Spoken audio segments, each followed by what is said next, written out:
assunto é dinheiro. Com Luiz Gustavo Medina.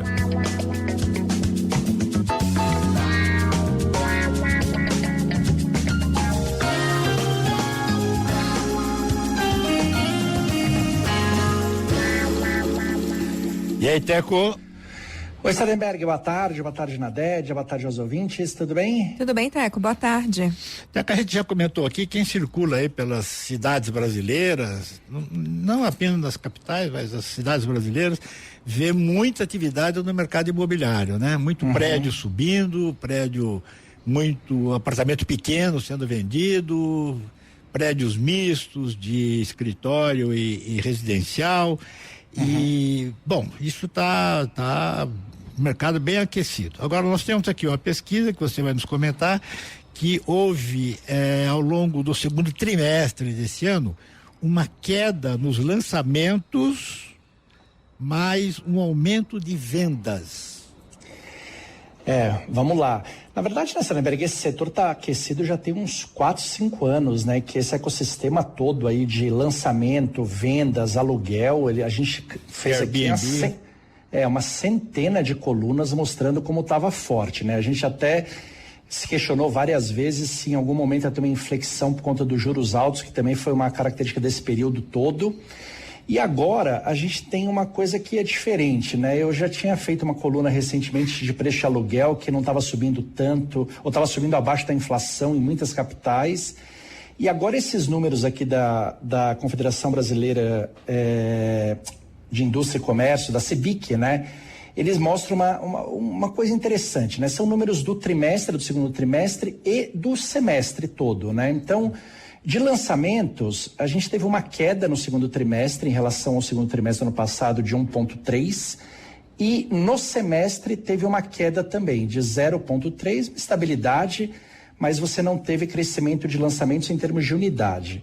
Em vendas, a gente teve alta no trimestre e teve alta no semestre também, 5%.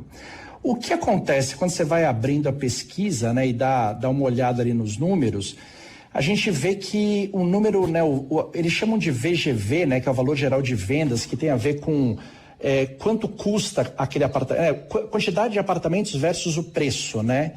Isso teve uma queda brutal, e isso acho que passa pelo que você falou, né? A gente tão diminuindo o número de apartamento, o tamanho dos apartamentos, muito estúdio, muito apartamento de um dormitório. Então você tem uma queda em termos de valores, tanto no lançamento quanto nas vendas. E nos lançamentos é uma queda forte, 24% em relação ao ano passado, mostrando que o que está sendo lançado e consequentemente vendido tem sido imóveis menores, né? Só para o ouvinte ter uma ideia, o valor médio do segundo trimestre foi de R$580 mil de um apartamento. O ano passado era de 752 mil. Então, uma queda bastante, mostrando que estão tendo que diminuir, né, o tamanho do apartamento e o tamanho do preço. Provavelmente diminuir o tamanho do apartamento por conta do preço, né? Está ficando muito caro e as pessoas não conseguem pagar, então tem que ir para um apartamento menor mesmo. Esse preço médio que você fala é nacional? Nacional, 220 cidades.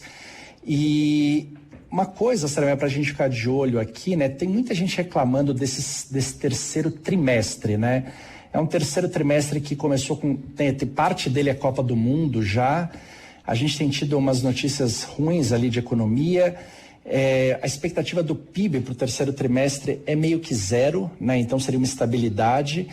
Seria interessante a gente acompanhar esses números dos imóveis, porque fazia muito tempo que não tinha uma notícia de aumento de aluguel abaixo da inflação, aumento de preço do imóvel abaixo da inflação, e isso apareceu no segundo trimestre desse ano. Então, curioso para ver aqui no terceiro trimestre, para ver se, enfim, se foi um dado fora da curva por conta de um monte de coisa, inclusive Copa do Mundo, ou se na verdade está perdendo um pouco o fôlego, porque a bem da verdade é muito tempo com juro muito alto também, e esse setor ele é muito influenciado por juro alto, né? Tanto para você construir quanto para você comprar, né? Certo. Ok, obrigado então, Teco, e até amanhã. Até amanhã, tchau, tchau.